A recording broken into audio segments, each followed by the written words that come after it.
This conference will now be recorded.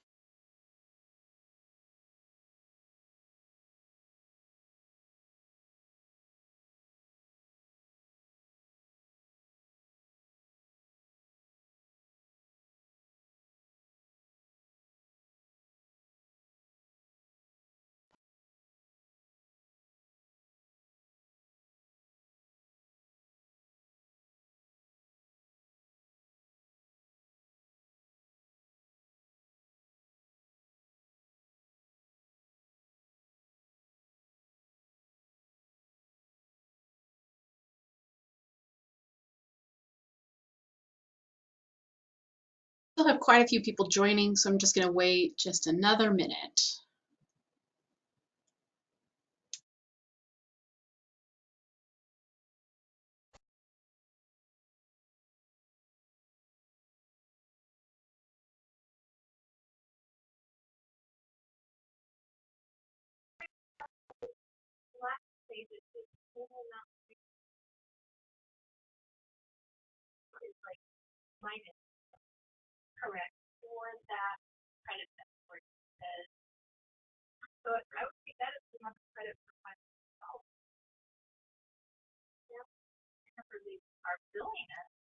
All right, I'll go ahead and get started now. It does look like we have maybe somebody who has joined on the phone who isn't muted, so I just want to remind everybody to mute unless you're speaking. Thank you everybody for joining this afternoon. We will be recording this workshop and then we will post it to the Call for Projects page on our website. And I'll send out that link after the meeting because I know there were several people who weren't able to join, or if you needed to reference anything that we talk about today,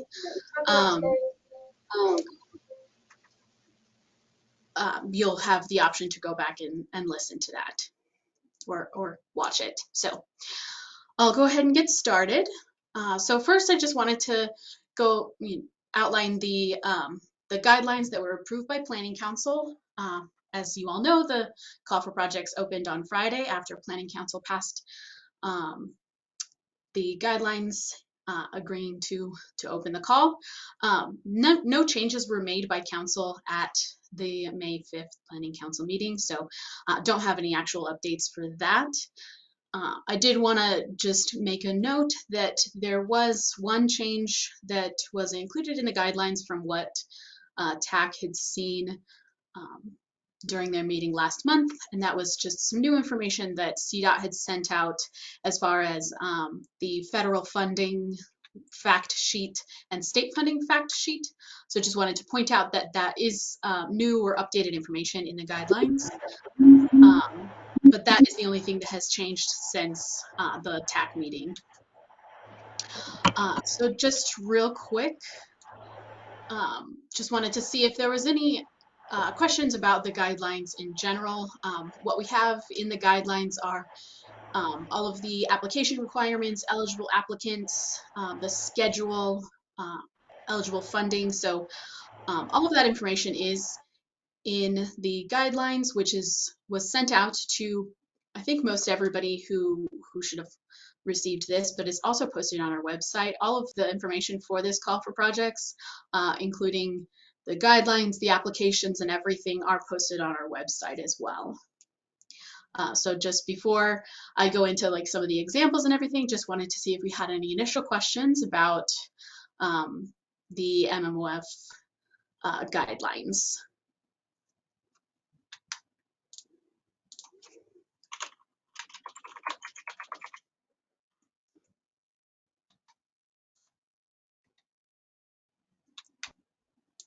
All right.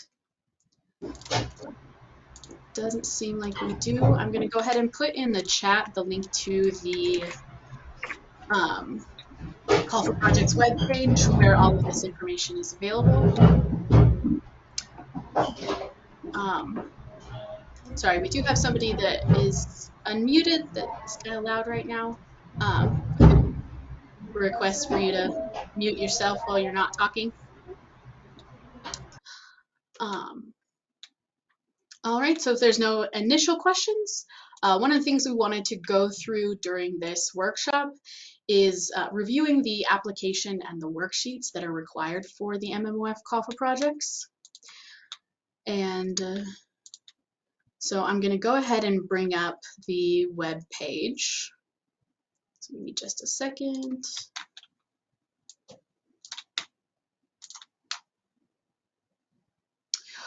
So I just wanted to point out that we have, like I said, the schedule, the project guidelines, and then all of the application and worksheets that you will need for applying for MMOF funding.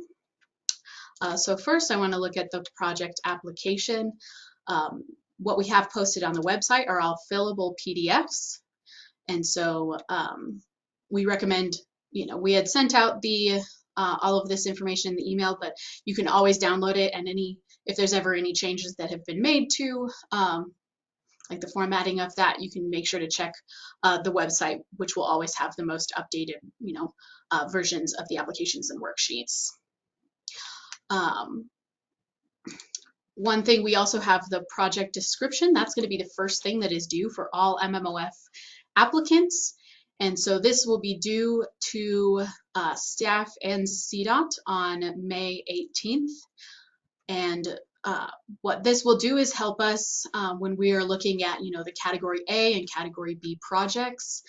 It'll help us determine if your project, falls within category A or category B, and also will give us the information we'll need to give you the information for the greenhouse gas data mitigate or emissions reduction data requests.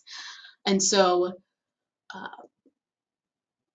one thing that I just wanted to point out on the project description is that what we have here is just a description of the project scope. So this is detailing what exactly is going to be done within your project. This does not include any kind of justification for your project. We want this to be just specifying exactly what you plan on doing, which will give us, a good idea of the category that your project will fall under, which affects the different scoring criteria that will be used for your project. And then will also give us the information we need that we'll get back with you for, greenhouse gas data requests. And as I said, that'll be due by the end of the day on May 18th. And so then when we look at the schedule, we'll provide responses for those project descriptions by May 25th. So I'm going to go into some of the examples that I had sent out for the application and the different worksheets. As I said in the email, the examples that I included were projects which were awarded MMOF funding during our 2019 call.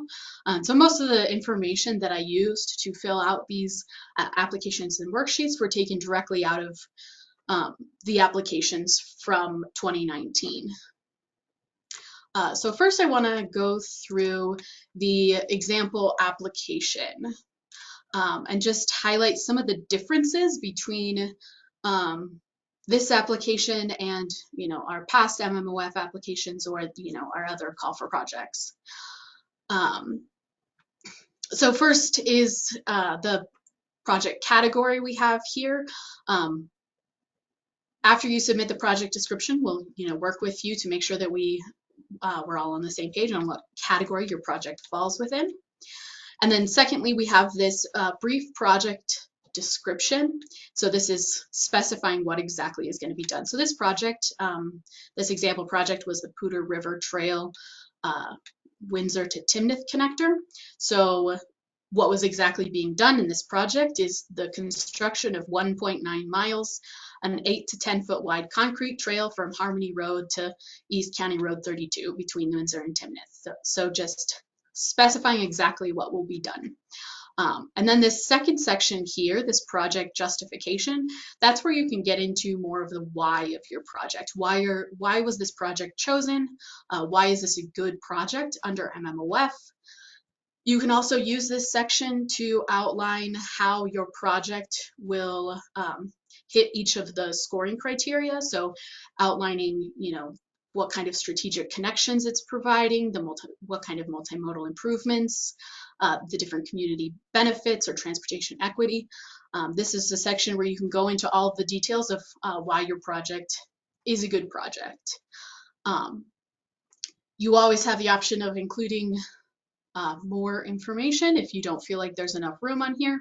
But I also want to point out that some of the other attachments that you'll have for your project will also kind of get to some of these things. So,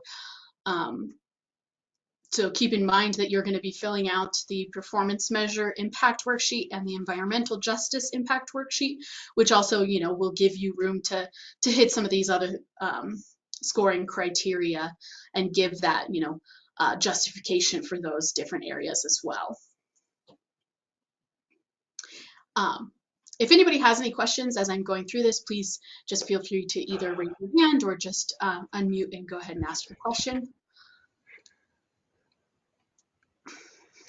So like I said, most of this is going to be pretty similar to what you've seen in other applications. So I'm going to go ahead and scroll down to the funding and phase by year, and just talk about this real quick. So one thing I want to point out is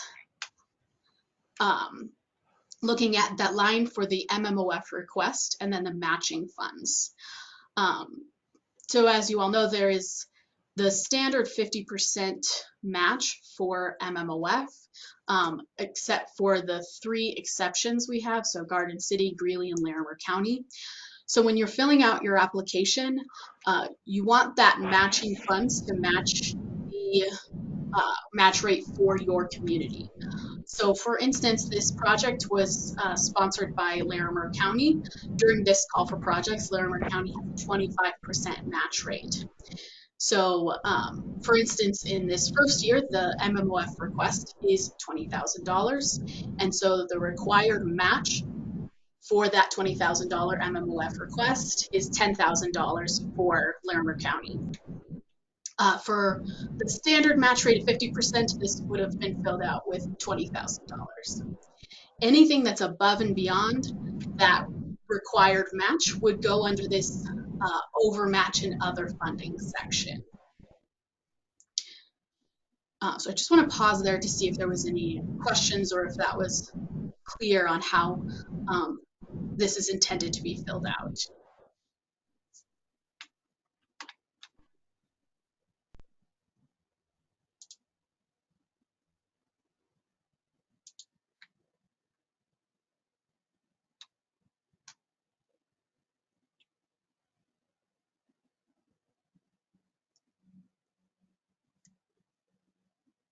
All right. Doesn't look like it. Just a second. All right. So like I said, we have the different match rates for the different communities within our region. There was the option of requesting a reduced match rate. We assumed that if anybody was interested in pursuing that, they would have contacted us prior to this, as we'd mentioned during TAC meetings before. So our assumption is that nobody will be requesting a reduced match rate. If that is not true, I would encourage you to reach out to me as soon as possible so that we can start having that discussion.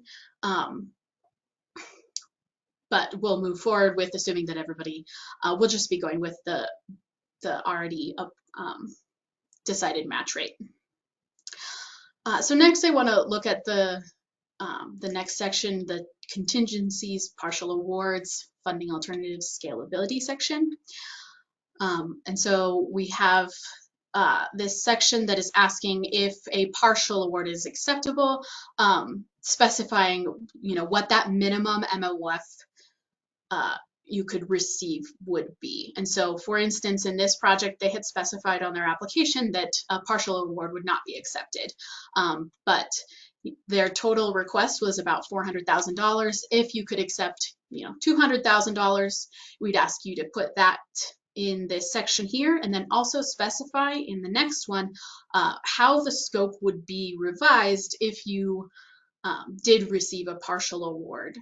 And so outlining if the scope would be reduced, or if you would be using alternative sources of funding to make up that difference, so that we can understand if, as we look at the scoring process and the funding that we have available, so we can make those decisions, the scoring committee can make those decisions on how to award these projects. And then we have this section here that is asking about the different types of MMOF funding we have. So if you're not aware, we do have the FY 2022 MMOF funds are the federal ARPA stimulus funds, and though those have a very strict expenditure date, they are required to be obligated by December 31st of 2024 and expended by December 31st of 2026. And so it's really important, if you are requesting any of those funds, that you can meet those deadlines. If you are unsure or if you can't meet those deadlines, we also have the FY 2023 state funds, and those have a expenditure deadline more on track with state funding, so it's about 10 years. So there's a lot more flexibility in the use of the FY 23 state funds. So if you are very specific in which type of funds you can use, you can mark that. Either you want specifically the federal funds, or you could only accept the state funds. We'd ask you to mark that. If either one would work for you, we have this option that you can accept 2022 federal or state funds. So this will help us when we are looking at the funding phasing after the awards on what funds can go to which project. So the last section I wanted to talk about is just the attachments section here. So there are some attachments that are required for all projects. So a location map, the impact worksheets that we're about to go through, and detailed cost estimate per unit and phase, letters of support from the mayor, town administrator. Those are all required for all applicants. There are some projects will only have, or some of these attachments are only required for some projects. So one thing I wanted to point out is the applicant's project prioritization. So if your community is applying for multiple projects, we would ask that you list out in order of your priority all of your projects. And so this can be if you have, if your agency is applying under a transit agency and Parks and Recreation and engineering, all of those together would need to go into that prioritization because it would all be coming from that same one local agency. And then one of the things that was requested by Planning Council is a sustainable funding plan. And this is for transit service projects. I would ask any transit agencies that are planning on applying for this to reach out to us and work with us if you're not sure what that needs to look like. So I'll pause for a second to see if there's any questions about the MMOF application form.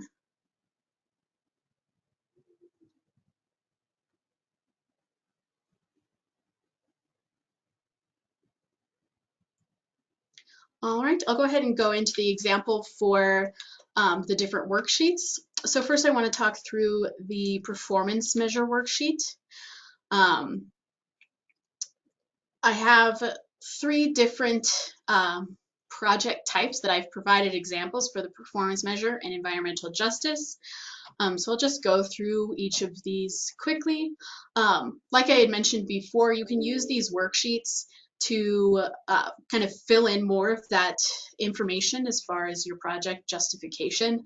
So like in this impact description section, you can give more of that quantitative and or qualitative data on each of these performance measure areas. So for this project specifically, looking at the safety requirement, the applicant had said that this project will decrease the number of non-motorized fatalities and serious injuries.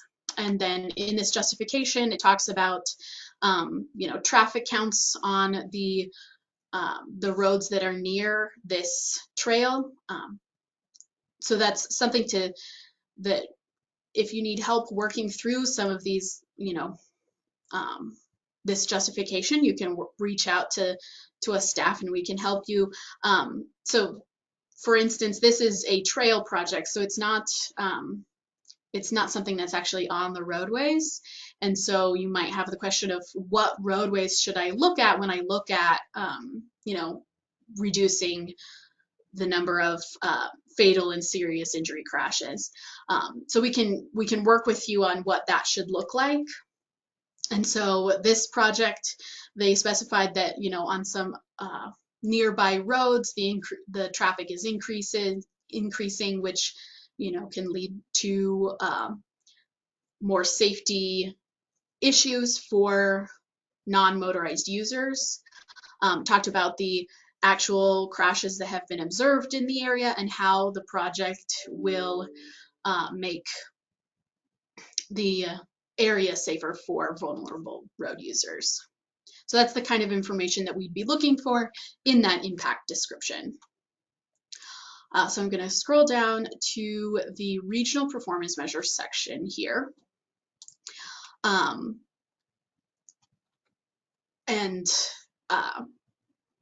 Just want to, sorry, I'll scroll back up. Just want to point out, we have in this version of the performance measure impact worksheet, we've taken out the performance measures that we believe the MMOF projects wouldn't be able to help contribute to the targets. So specifically, like the CMAQ emissions target, we have a goal of reducing CMAQ, the emissions, because we're in a non-attainment area, but only CMAQ projects are allowed to be counted towards that. So even if an MMOF project is going to help with air quality, unfortunately that can't count towards this specific performance measure. So we've marked that out so that you can't fill that section out. But we do have the different regional performance measures. So similar to what I was talking through with safety, is being able to provide that data as to why you think your project would make an impact on any of these performance measures. So for instance, this project, we put yes on the non-motorized facility miles because it's going to be constructing 1.9 miles of trail along one of our regional active transportation corridors. So very specifically increasing the amount of miles for non-motorized facilities.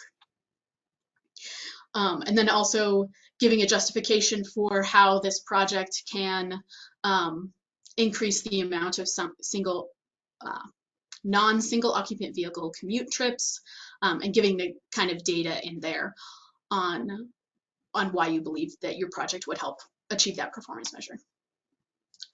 I'll go ahead and go on to the environmental justice impact worksheet example. So one of the things we had talked through with our TAC is specifying whether your burdens are long-term burdens or possibly short-term burdens. So what we have done with this worksheet is split it out into, when we're looking at the project burdens, short-term, or that could be during the time of construction, and then long-term, which is post-construction. So for this project, the applicant has specified that there would be some wetlands impact, but they were working with the Army Corps of Engineers for that. So that's why we had included in here with the burdens, destruction or disruption of man-made or natural resources, but that it's only anticipated to be a burden during the construction and not afterwards.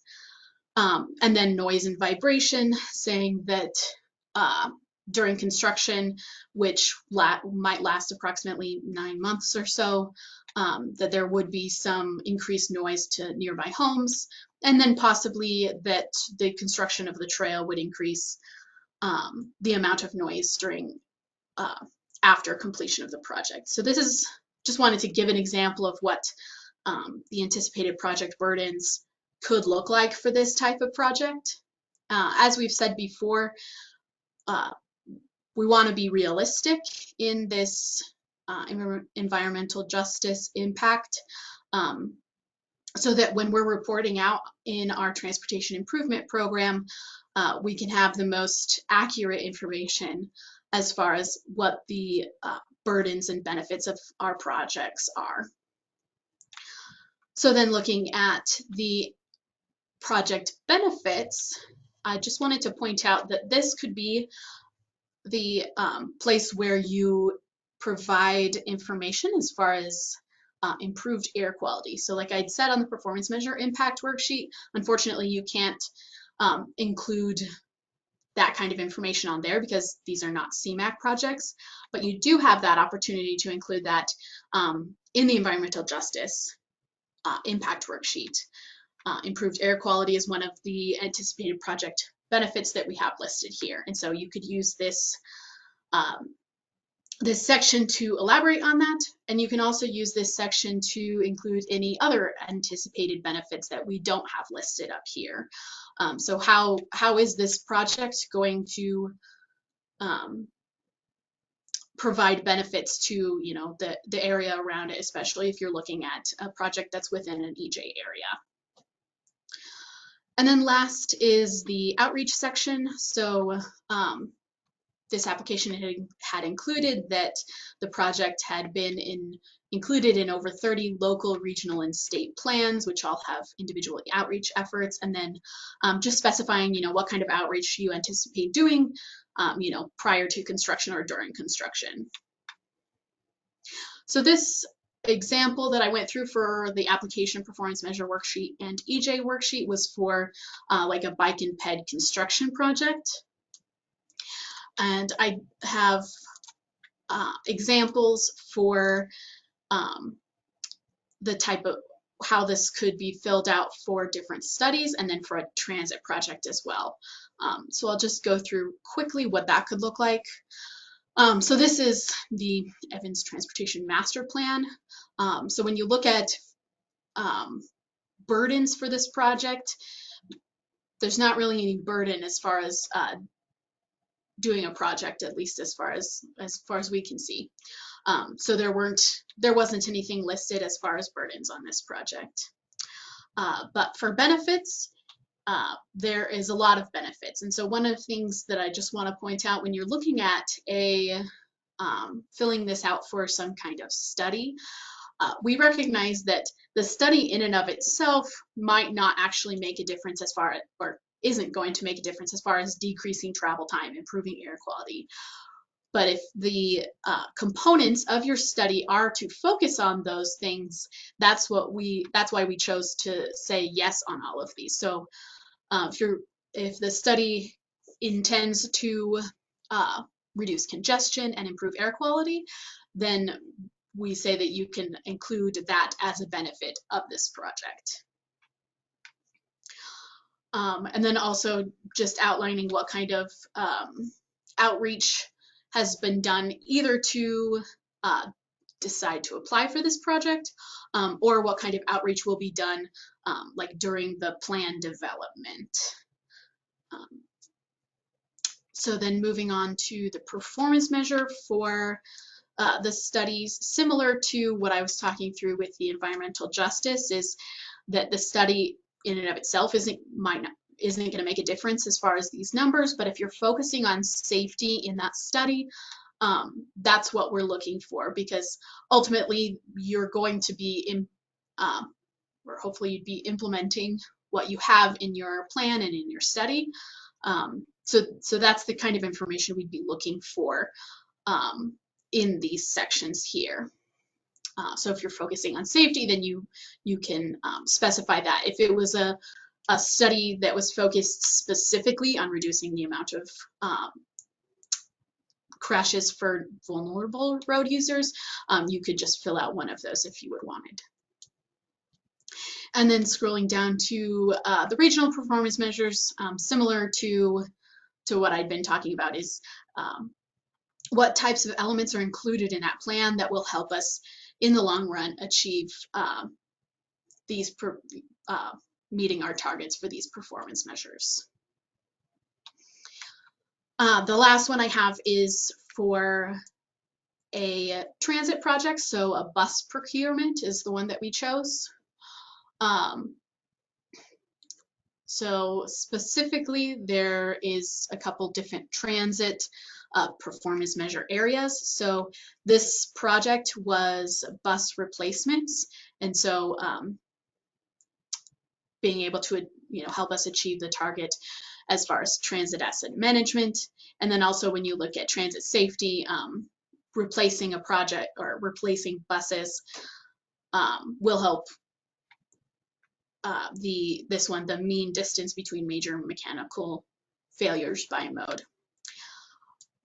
Under the regional performance measures, there are a couple different transit options under here. So if this had been an expansion project, they possibly could have, selected yes for the fixed route revenue miles per capita. But as it was a replacement, that wouldn't have been applicable for this project. And then lastly is just the environmental justice worksheet for the bus replacement project. Once again, didn't see any burdens for these projects, but as far as benefits, replacing older buses and with buses that are cleaner will help improve air quality in the region. And then outline the outreach that can go into the selection of this project. So before I move on to the next item on our agenda, I just want to open it up for any questions or comments about the applications and either of the worksheets that we've gone through.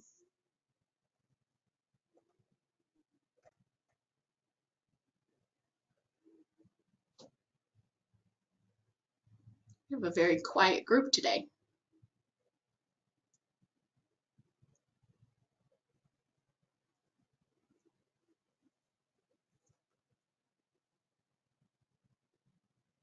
All right. I did just want to point out that on the bottom of each of these worksheets, we do say that if you have questions about how to fill the worksheets out or what information could be included in here, to reach out to, so for the environmental justice, reach out to Alex, as he is our environmental justice planner. For the performance measures, you can reach out to me, as I am our performance measure planner. So we just encourage you to ask any questions as far as the best way to fill out these worksheets. And we are open anytime to meet with any project applicants to talk through any of this.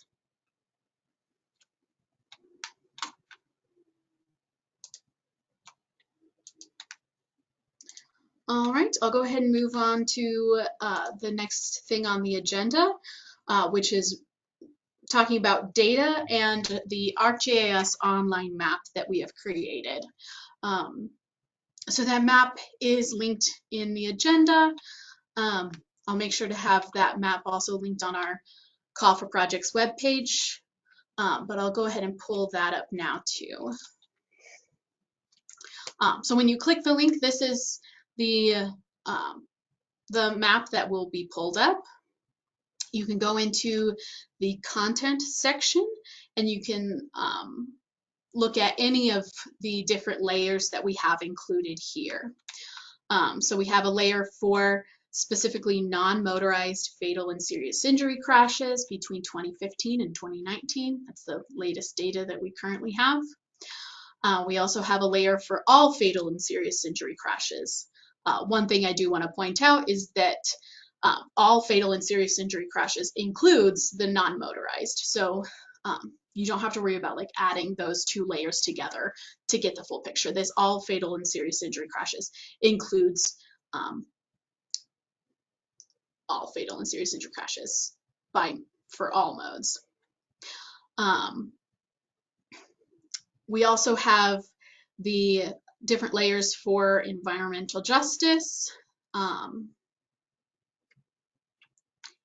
for the communities of concern, disproportionately impacted communities. We've included fixed route transit service areas, and then the NFR/MPO paratransit service areas. And most of the information that we've included in this map for reference is to help you fill out that application and those worksheets. So looking at NFR/MPO paratransit, one of our regional performance measures is population within paratransit service areas. So if your project, because MMOF projects, one of the goals is to help aging in place and providing transit service options. That's why we've included some of this like transit and paratransit areas. We also have a layer for K-12 schools because MMOF is also able to be used for safe routes to school type projects. We have some information that has come from CDOT, or different Colorado state agencies, so that's where that K-12 school information comes from, as well as annual average daily traffic on highways and major roads. So this is just giving you more information that can help you fill out that application. The last I want to point out is the 2019 Multimodal Index.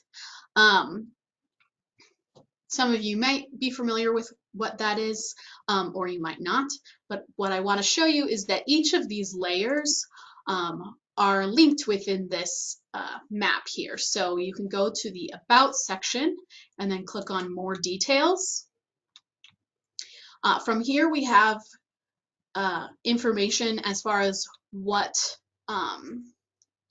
what went into all of these data, or these layers, the data that was used in it, why it might be included. But I want to show you that if you scroll down, each of these layers is linked. So we'll go ahead and scroll down to the 2019 Multimodal Index. And this outlines exactly what that layer includes. And from here, you're also able to download the shape files. So you do have to sign in with ArcGIS Online, so give me just a second.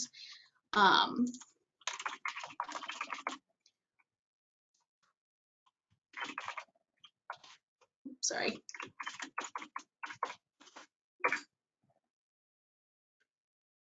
So once you are signed in, it gives you this option of exporting the data. So you can use this to export it as a shapefile to be able to create your own map or use it in your own version of ArcGIS. You can also export it to other file types as well. So all of the data that I have in that map, the layers are able to be downloaded so that you can use it and analyze that data. I will also point out that they are all listed on our website as well. So on the NFR/MPO's website, under Resources and Maps and GIS, we have all kinds of GIS data available under the GIS data download section here. So once you click there, you can view the shape files. So we have all of our regionally significant corridors, the crash data, environmental justice, all of that is also available on our website. So just a couple different options on how you can download that data for use during this process. So I'm going to pause a second to see if anybody had any questions about the data that is available, suggestions on what other kind of layers we could include, because this can be a living map. I can add more layers if we have the data that we could include. So I just want to pause to see if there's any thoughts on that.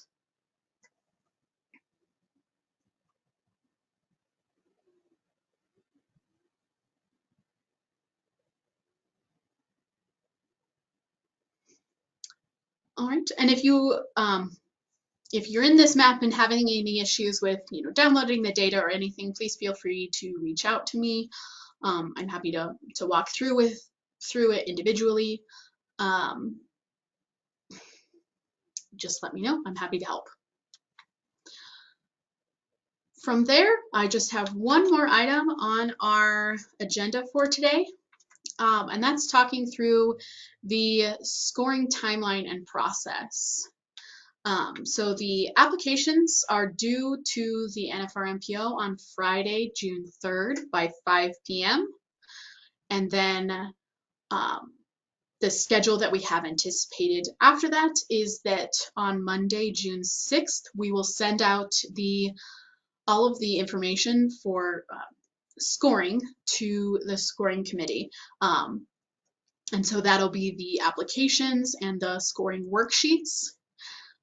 As a reminder, all project applicant agencies are required to be part of the scoring committee, and we require that only one final scoring worksheet be submitted per agency. And so that can be a collaborative effort within your agency to determine those scores, but for each agency that applied for a project, you are only allowed one final scoring worksheet. The scoring committee is also open to TAC members that didn't submit a project as a scoring member. And then we also have, or as a voting member, then we also have non-voting members of the scoring committee. And so that is any additional members from any agency or any of our partner agencies. This also includes representatives from NOCO, Bike, and PED, or our mobility committees, and then NFR-MPO staff are also non-voting members. And so one of the things that we're asking for this round of call for projects is specifically it's open to everybody, for non-voting members and voting members, to send any questions or concerns about any one project application to NFR-MPO staff so that we can then distribute it to the local agencies. And we're asking for that by Friday, June 10th. And so what we would like to see from this is if there is any questions or concerns about a project as you're looking through scoring these projects, we can pass a question that you might have about a project on to the project sponsor, who can then be prepared to talk through that question or issue during the scoring committee. So if there's more data that a applicant needs to pull to be able to answer some of these questions, there's time for them to be able to do that prior to the scoring committee. And so the day prior to the scoring committee, so that would be Monday, June 13th, the scoring worksheets are due to the NFR-MPO. So then we will be able to compile all of the voting member scores into one spreadsheet so that we can present that during the scoring committee. We have scheduled the scoring committee meeting to be Tuesday, June 14th from 10 to 12, 10 a.m. to noon. I sent that invitation out should have been to all of you. If you did not receive that invitation, please let me know and I can forward that on. So during that scoring committee meeting, we'll talk through any of those questions or issues about the projects. We'll look at the ranked scores of each of the projects. And then also during that meeting, you're able to change your score based on those discussions. So if you submitted a score for a project and that project applicant was able to address an issue that you had about their project, if they maybe weren't clear about the safety impacts of it, and we're able to, present that information during the scoring committee. You could submit a new score to staff so that we can reflect that in those final ranking scores. So that was all I had as far as materials prepared for this. So I just wanted to open up for any questions about anything I've talked about, and then also just open it up for an open discussion about MMOF, any projects people wanted to talk through, or any further questions you have about the MMOF program and this call for projects.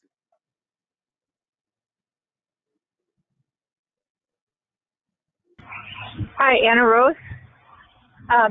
Yes. Can you hear me? Yes. Hi, this is Kelly from Loveland. I was a little confused about how much money was available each year. It seemed to me at first that there was 12 million that might be available for this next round, but then it looked like there was a chart that broke it down into smaller amounts over a longer period. Can you help me to read through that a little bit?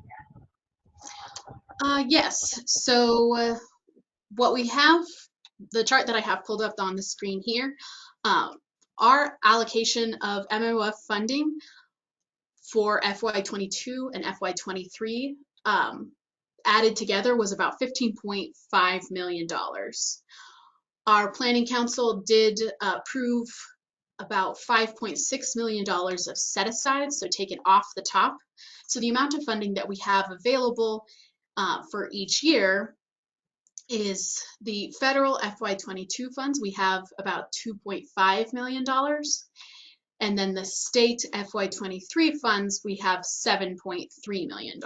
So that's a total of about $9.9 million that we'll be awarding in this call for projects.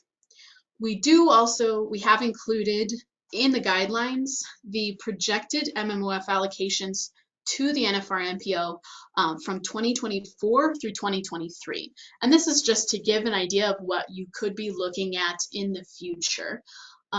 So for instance, in FY 2024, we have only about $400-ish thousand that we'll be awarding.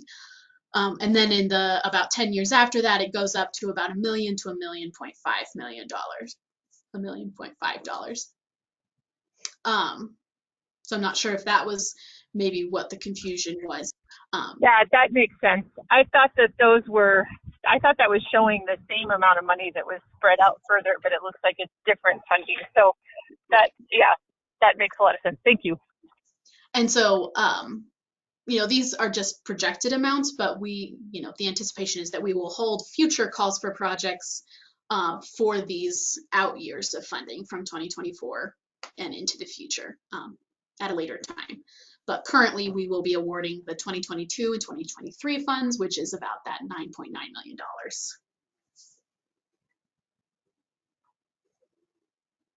Anna Rose, this is Bethany with the City of Loveland as well. I have a question that sort of piggybacks off of that. You were talking before about the federal ARPA funds and how they have that strict deadline of having all funding spent by December of 2026. If we applied for the state funds only, which you said is fiscal year 2023, could those funds also be spent early on, or are they spread out over that 9-year period? So they are, 2023 funds, and so you can spend them, you can absolutely spend them as early as you need to. You don't have to spread that out within those 10 years. We would, the idea is that you would spend them as soon as we can. But there is just flexibility if, unforeseen circumstances or planning means that you need it for, over a few years. Sure. Okay, thank you. Mm-hmm.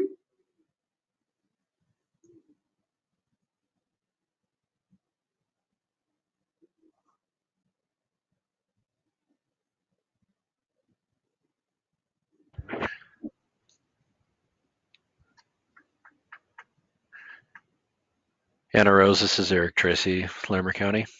Mm-hmm. I have a couple questions. We're being asked by a couple different organizations to be the applicant sponsor, and I guess the question is, when we go to prioritize our projects, um, are we including that in our particular prioritization, or since they're a different agency that just happens to need to have an application through us, is that, are they going to be on their own prioritization? Yes, you would include that with your prioritization because it is based on project sponsor. So if they're applying through you as the project sponsor, you would need to include everything that is within that. Along those same lines, you're allowed to apply for up to the full amount of funding that we have available, so that $9.9 million. And so all of the applications that you as Larimer County submits needs to be less than that $9.9 million. Okay, thank you. Mm-hmm.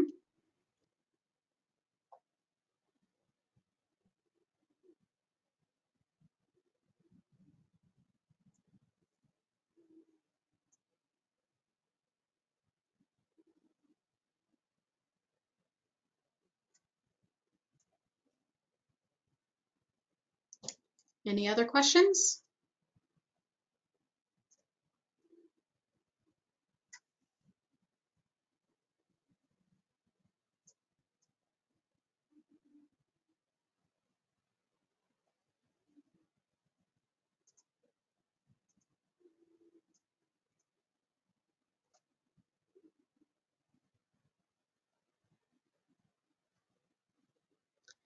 All right. If there's nothing else, then we can wrap it up.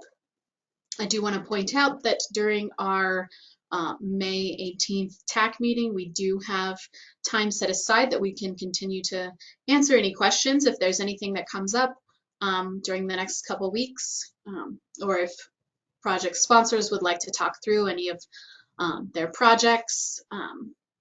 We have that time set aside on our agenda.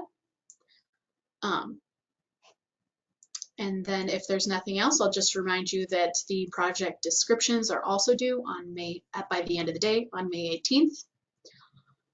If you have any other questions in the meantime, please feel free to email me or email planning@nfrmpo.org. That goes to all of our planning staff here, and so we can make sure to get that question addressed as soon as possible. If there is nothing else, then we will go ahead and wrap up. Thank you all for joining, and like I said, we will post this workshop on our website.